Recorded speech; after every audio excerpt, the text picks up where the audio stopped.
cas, merci beaucoup pour l'accueil de ce matin. Merci de nous recevoir dans ce merveilleux lieu que nous avons fréquenté. Nous avons vécu de bons moments ensemble, en famille, où mes 3 enfants ont été baptisés. Et on rend grâce au Seigneur qui, à partir d'ici, nous a envoyés pour aller le servir, que ce soit à Bourg-en-Bresse ou à Abidjan. Et justement, je reviens d'Abidjan et je salue encore l'église de Bourg-en-Bresse, puisque ça fait 15 jours que je ne les avais pas vus. Voilà, et puis merci encore à toute l'église pour votre accueil. Ce matin, nous sommes heureux de vivre ce moment ensemble. C'est vraiment extraordinaire et merci encore au groupe de louanges pour ces chants qui nous ont conduits dans la présence de notre Dieu.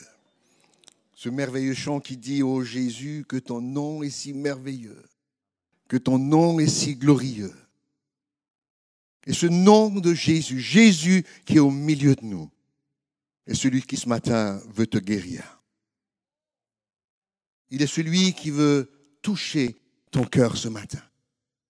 Il est celui qui veut te restaurer. Il est celui qui veut, oui, se tenir près de toi. Il est là au milieu de nous. Jésus. Sois le bienvenu, Saint-Esprit.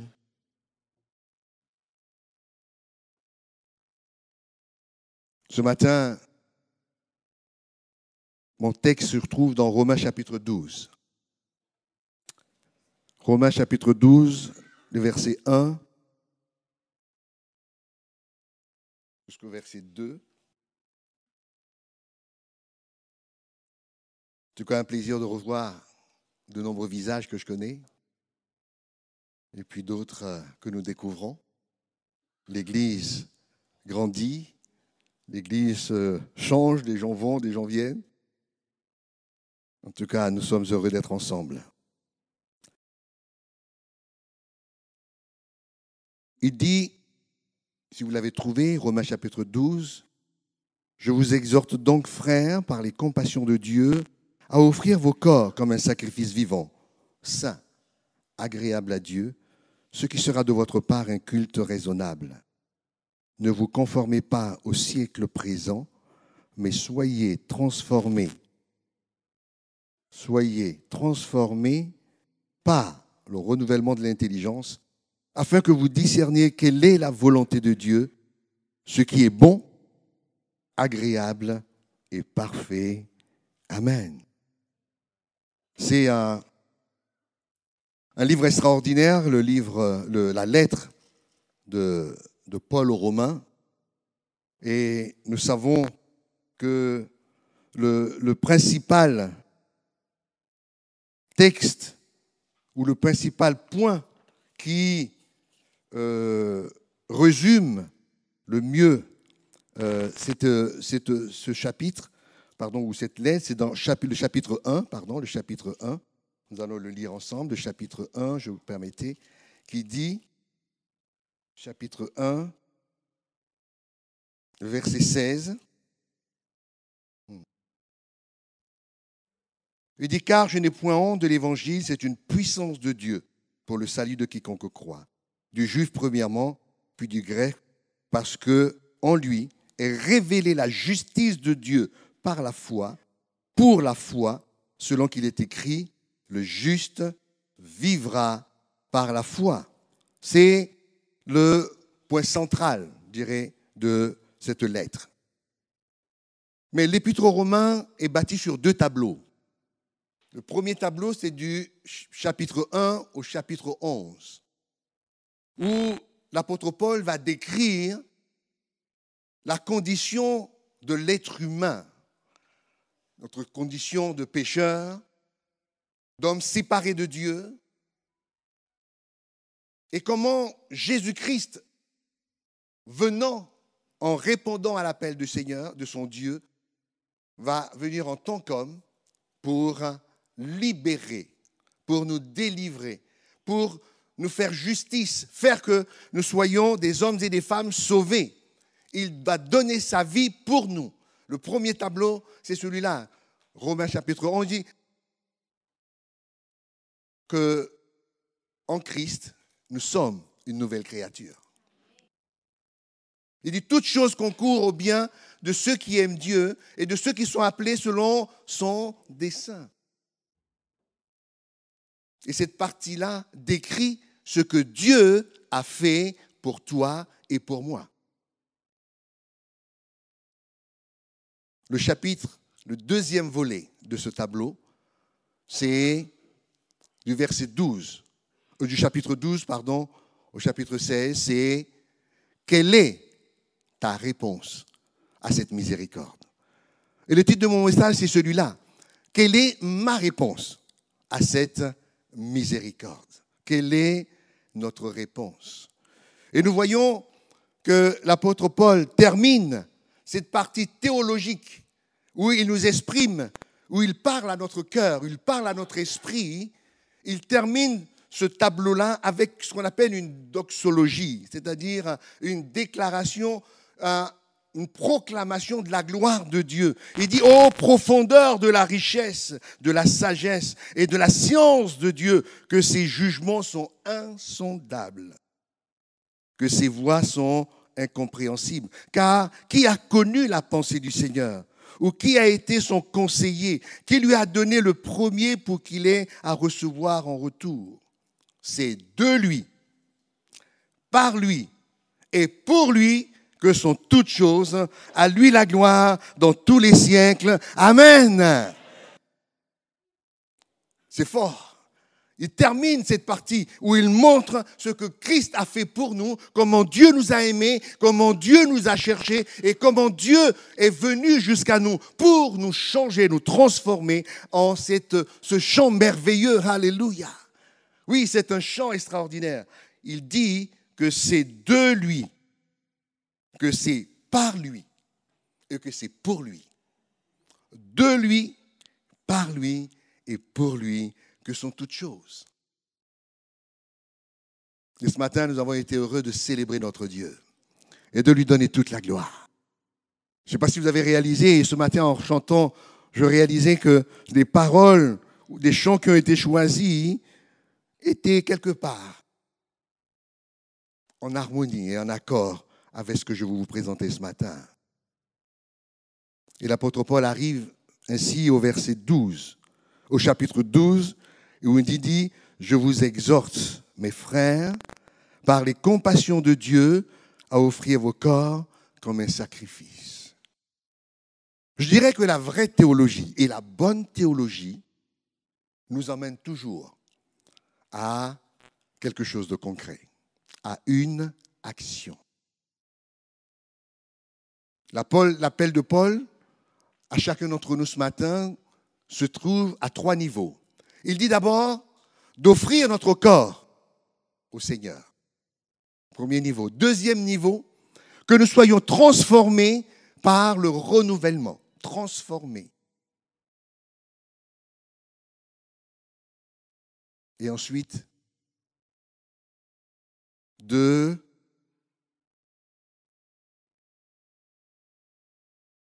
connaître la volonté de Dieu, ce qui est bon, agréable et parfait.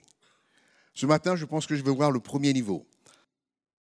Le premier niveau, l'apôtre Paul nous dit, je vous exhorte donc. Ce donc nous rappelle, nous montre que, à partir de tout ce que je viens de dire, je vous exhorte. À partir de la miséricorde que je vous ai présentée, je vous exhorte. Paul nous emmène à réaliser ce que Christ a accompli pour nous. Il dit, je fais appel à vous, je vous exhorte, je vous encourage, je vous commande. À qui s'adresse-t-il? À qui donne-t-il ses commandements? À chacun d'entre nous.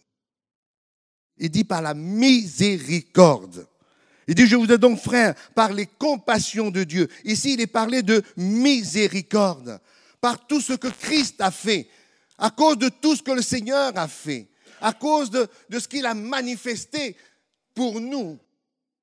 Il dit, je vous exhorte, je vous encourage, je vous commande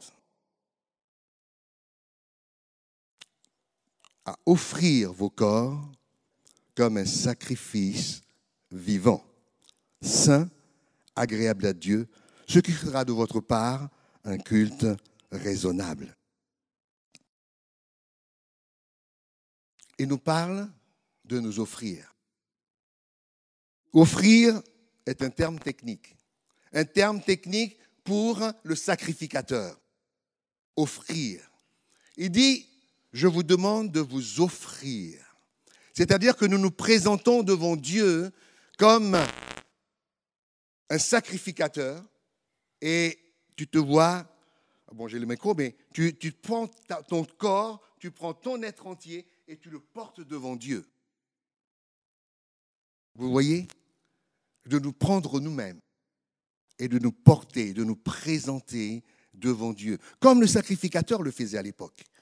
Il prenait l'animal et le présentait sur l'autel. Après l'avoir égorgé. Alors là, il nous parle des sacrifices vivants. Alors le problème du sacrifice vivant, c'est que il est effectivement vivant. Il est sur l'autel et il vit. Et parce qu'il vit, de temps en temps, il dit, ah Seigneur, excuse-moi, est-ce que je peux descendre un peu? Et au lieu de rester sur l'autel du sacrifice, nous sommes toujours en train de descendre. Ce n'est pas que vous n'êtes jamais offert au Seigneur. Ce matin, mon désir, c'est que nous puissions réaliser ensemble que ce que le Seigneur veut, c'est que nous soyons tout entiers à lui. Il dit de lui offrir un sacrifice vivant. Alors un sacrifice vivant, il est différent du sacrifice mort. Quand le sacrifice est mort, il est fait une seule fois. Il est mort, on le brûle et c'est terminé. Mais un sacrifice vivant, c'est un sacrifice qui est fait tous les jours. Et chaque matin, je devrais pouvoir venir devant Dieu et lui dire, je te présente ma vie. Je t'offre ma vie encore pour pouvoir aller et faire ce que toi tu veux. Le Seigneur Jésus nous a rachetés à un si grand prix. Quelle est ma réponse à ce sacrifice? Le Seigneur ne nous a pas rachetés pour 10 minutes, pour un culte du dimanche matin, dans notre temps. Il n'a pas racheté 32 heures de ta vie ou 2 heures de ton temps du dimanche matin. Il t'a racheté tout entier. Et c'est tout en temps qu'il veut. Tout en temps qu'il veut. Chers amis, le sacrifice doit nous coûter. Le sacrifice, ça coûte quelque part. Et si je prends l'exemple de cette femme qui est venue dans le temple avec les autres et elle était assise, Jésus était assis là et les gens venaient pour donner l'offrande, cette femme, elle va donner son offrande et Jésus va dire à ses disciples, regardez, elle a donné plus que tous les autres. Pour elle, c'était une offrande sacrificielle. Pourquoi? Elle a donné de tout son nécessaire. Mais les autres, ils ont fait une offrande. Et c'est Jésus qui le dit. Elle a donné de tout son nécessaire. C'est la différence entre l'offrande et le sacrifice. Le sacrifice doit me coûter quelque part. Le sacrifice doit te coûter quelque part. Et ce que le Seigneur attend de nous, c'est un sacrifice vivant. Un sacrifice vivant. Des hommes et des femmes qui sont capables de lui donner la première et la toute priorité.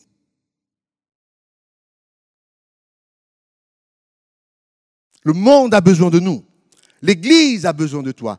Jésus a besoin de toi. Il dit, offre-toi tout entier. Donne-toi complètement.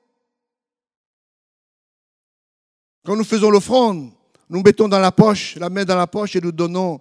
Quand on sent le billet de 50 euros, on dit, ah non, ce n'est pas celui-là, je vais prendre le 10 euros. Et il t'a sauvé tout entier.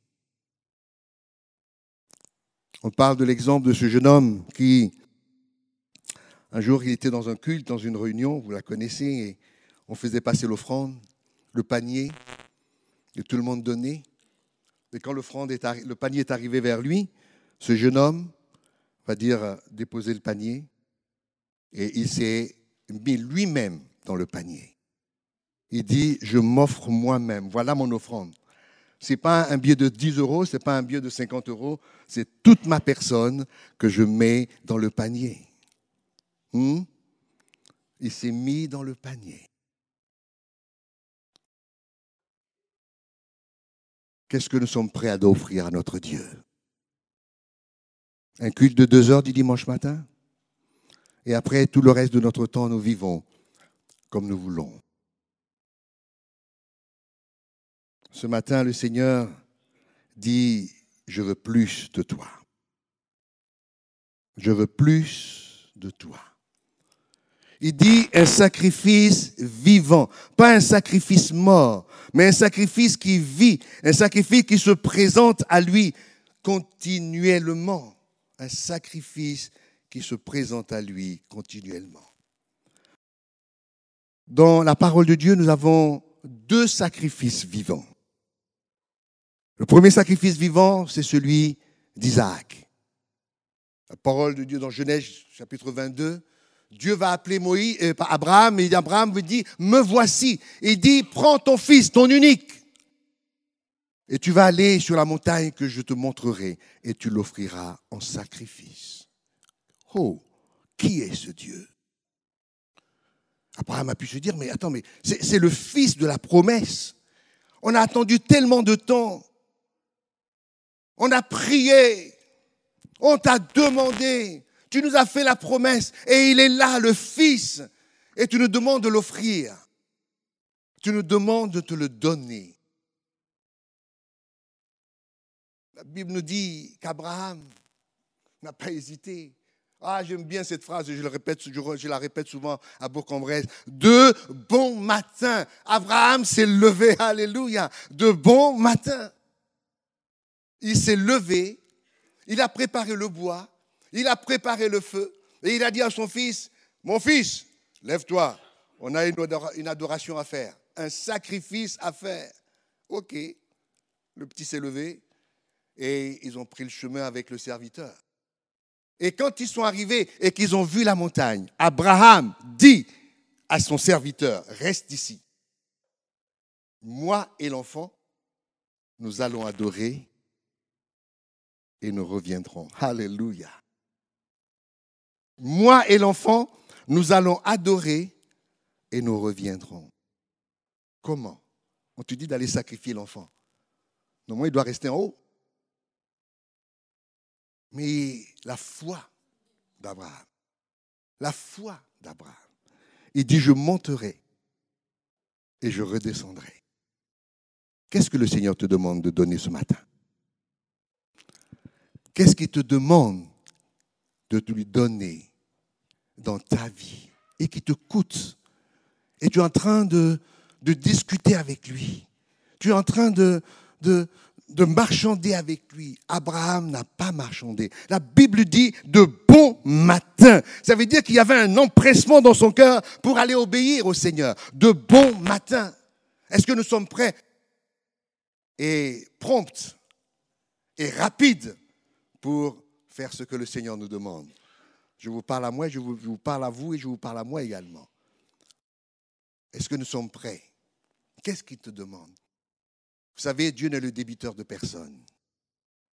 Abraham savait qu'en offrant son fils, il le retrouverait quelque part. Il savait qu'en donnant son fils, il le retrouverait quelque part parce que Dieu lui avait fait la promesse. Dieu lui a fait la promesse. C'est le fils par lequel la promesse doit se réaliser. Alors Abraham avait confiance. Et il monte sur la montagne avec le fils. Et pendant qu'il monte, il avait le feu, il avait le bois, et le fils lui demande, où est l'agneau? On va au sacrifice là, mais c'est qui? Il y a quoi? L'animal est où? Hein? On va sacrifier qui là? Et c'est là il dit, l'Éternel se pourvoira. Jéhovah, j'irai. L'Éternel se pourvoira. Et ils arrivent. Il prend le petit, il le met sur l'autel et il attache. Il dit, c'est pour toi maintenant. Et au moment,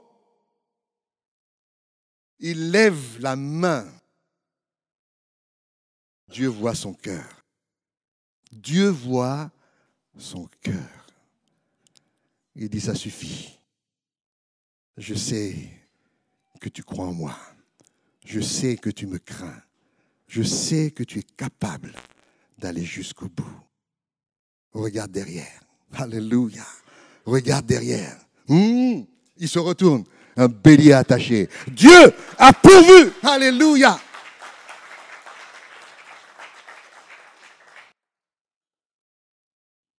Quand on se donne, Dieu sait comment nous récompenser. Et comme je le disais, Dieu n'est le débiteur de personne. Ce que tu leur as donné, tu le retrouveras. Mais ce n'est pas le but, en fait, en soi. Ce que Dieu nous demande, c'est de nous offrir. C'est de nous donner complètement. C'est d'être totalement à lui. Si l'Église est pauvre aujourd'hui, c'est parce que nous ne savons pas donner. Si l'Église ne peut pas accomplir sa mission, c'est parce que nous ne sommes pas prêts et nous ne sommes pas disponibles et nous ne sommes pas intentionnellement en train de nous donner à Christ. On cherche toujours et c'est toujours les mêmes qui sont au fourneau. Ce matin, le Seigneur te dit, offre-toi comme un sacrifice vivant. On donne toujours le reste au Seigneur. Ah, je viendrai à la réunion au culte si j'ai le temps. Je viendrai à la réunion de prière s'il n'y a pas de match de football. Je viendrai à la réunion si, voilà, les autres conditions ne sont pas là. Comme ça, je donne le reste à Dieu. Hé, mon ami, mon frère, ma soeur, l'apôtre Paul nous parle de chapitre 1 jusqu'au chapitre 11, de la miséricorde. Il dit par les compassions de Christ, par la miséricorde de Christ, offre-toi. Réponds. Comment est-ce que tu réponds à cette miséricorde? Comment est-ce que tu réponds à cette grâce, à ce que le Seigneur t'a donné? Il a besoin de toi. Il a besoin de moi. Et nous devons réaliser que nous ne nous appartenons plus à nous-mêmes. Nous ne pouvons pas vivre notre vie en ne tenant pas compte de ce que le Seigneur dit. Je sais que vous savez ces choses. Mais il faut que notre théologie devienne pratique. Que notre théologie devienne pratique. Et si tu l'as déjà fait, tu peux encore aujourd'hui renouveler et revenir au Seigneur ce matin. Qu'est-ce que le sacrifice? C'est une vie consacrée à Dieu. Un sacrifice vivant, c'est une vie consacrée à Dieu. Une vie consacrée à Dieu. Un sacrifice vivant est un engagement total envers Dieu, impliquant de se consacrer activement, constamment et volontairement à sa volonté. Je répète, un sacrifice vivant est un engagement total envers Dieu, impliquant de se consacrer activement, constamment et volontairement à sa volonté. C'est une réponse à l'amour divin qui transforme chaque aspect de notre vie en un témoignage de foi. Le témoignage, la vie consacrée à Dieu, le sacrifice vivant implique une consécration totale, mais sans réserve. C'est dédier chaque aspect de sa vie, notre pensée, nos paroles et toutes autres choses au service de notre Dieu. Je dirais, c'est un engagement quotidien à vivre selon la volonté divine, à renoncer à soi-même pour se conformer aux principes chrétiens. C'est une obéissance active et continue.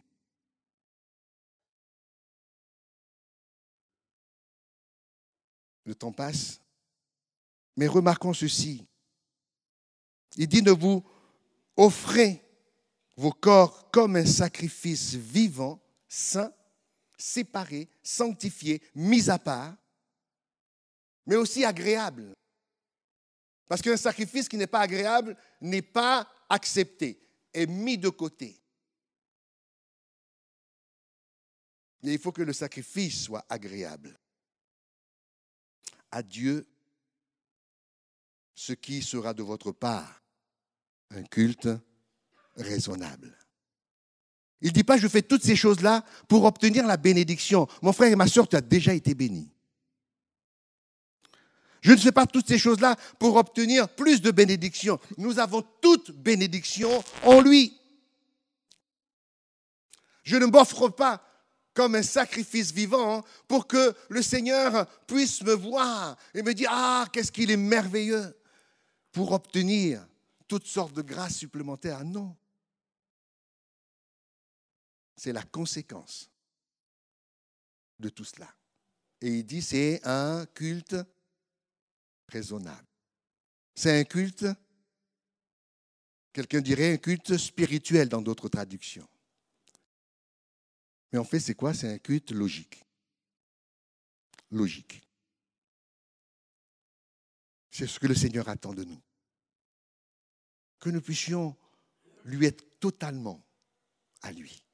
Corps, âme et esprit, tout entier. Il dit, vous êtes le temple du Saint-Esprit. Dieu vient habiter en nous. Et ce qu'il veut, c'est que nous lui appartenons. Que nos journées lui appartiennent. Que nous puissions, notre argent lui appartienne. Que nos vies lui appartiennent. Et que nous puissions considérer ses intérêts d'abord.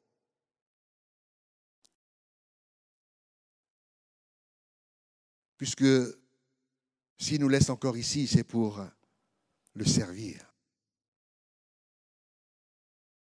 Et ce matin, il nous appelle chacun d'entre nous à nous rendre disponibles. Une vie consacrée, c'est une vie disponible.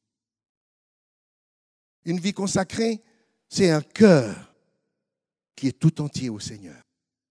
L'Éternel, notre Dieu, a vu le cœur d'Abraham. Il a vu qu'il y avait un cœur disponible. Il a vu un cœur qui avait un objectif. Notre objectif à nous, il est global.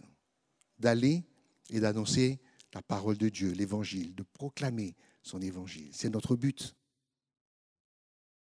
Mais il y a aussi un objectif spécifique pour chacun d'entre nous. Et comme nous l'avons vu à la pastorale, l'apôtre Paul a non seulement eu sa mission, il a eu la vision, mais il a compris l'urgence du temps. L'urgence du temps. Et je pense que nous devons comprendre, nous aussi, l'urgence du temps dans lequel nous sommes. Le Seigneur revient bientôt. Ah oui, on n'en parle pas souvent, mais il revient très très bientôt. Les événements que nous voyons nous montrent qu'il n'est pas loin. Il n'est pas loin. Alors, vivons notre vie et consacrons-la à notre Dieu. Consacrons-la. Dans ton travail, dans là où tu es, je ne dis pas d'arrêter de travailler, mais là où tu es, dans notre manière de vivre et de faire, Dieu doit être la priorité.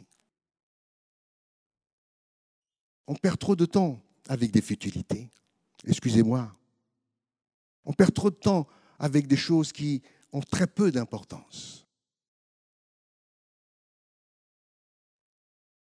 Et nous vivons notre vie comme si le Seigneur n'était pas avec nous. Frères et sœurs, le Seigneur a tout donné. Et il veut que tu puisses ce matin te donner complètement à lui. C'était le premier commandement de l'apôtre Paul. Offrir son corps. Ça doit être la réponse, notre réponse à ce que le Seigneur a accompli pour nous.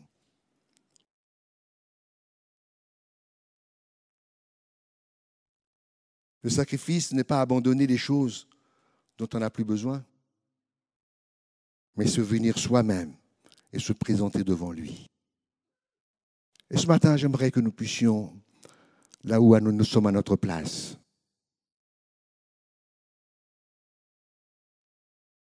lui dire, Seigneur, ce matin, je m'offre en toi. Je t'offre ma vie.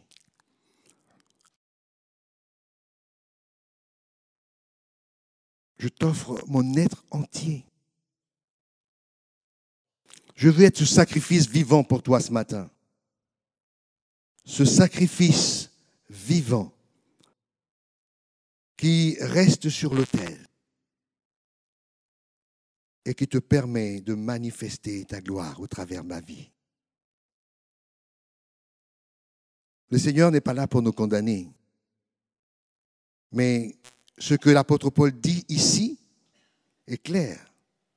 Et Dieu ne nous demandera jamais ne nous demandera jamais quelque chose qui est au-dessus de nos moyens, que nous ne pouvons pas faire. Il nous demandera toujours quelque chose qui est à notre portée. Et s'offrir à lui, c'est à notre portée. Vous savez, quand on fait les compétitions, on met la barre, la saut en hauteur à 2,10 mètres. Celui qui arrive à passer les 2,10 mètres, il continue à 2,20 mètres. Mais si la personne n'arrive pas à passer la barre de 2,10 mètres, on ne va jamais mettre la barre à 2 mètres. Non, non. Ou tu sautes, ou tu es éliminé. Notre Dieu ne baissera jamais ses exigences. Jamais ses exigences. C'est vrai que nous sommes faibles, mais lui est fort. Et c'est lui qui est avec nous. Et nous ne pourrons l'atteindre que par sa grâce et par sa présence en nous.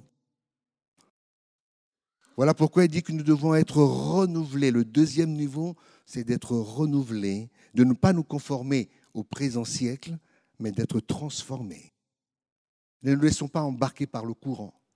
Ne nous laissons pas entraîner par le courant du monde, mais soyons des hommes et des femmes de la prière, du livre. Pas de la prière du matin où « Seigneur, bénis ma journée, je m'en vais vite fait, excuse-moi, je n'ai pas beaucoup de temps. » Et après, on revient à midi, « Seigneur, bénis mon repas. » Et puis le soir, « Seigneur, bénis cette journée. Merci d'avoir béni cette journée, bénis la nuit, et puis à demain. » Non, il y a des moments où il faut faire des prières stratégiques. Des prières stratégiques. C'est-à-dire des prières avec un objectif parce que nous voulons atteindre et bouleverser et renverser des situations. Et c'est là où on parle de la prière sacrificielle. Je ne vais pas aller plus loin. Mais Dieu nous attend. Il vous attend et il m'attend. Je sais que vous avez déjà beaucoup fait. Mais c'est l'apôtre Paul qui nous encourage ce matin. Il dit, offrez vos corps comme un sacrifice.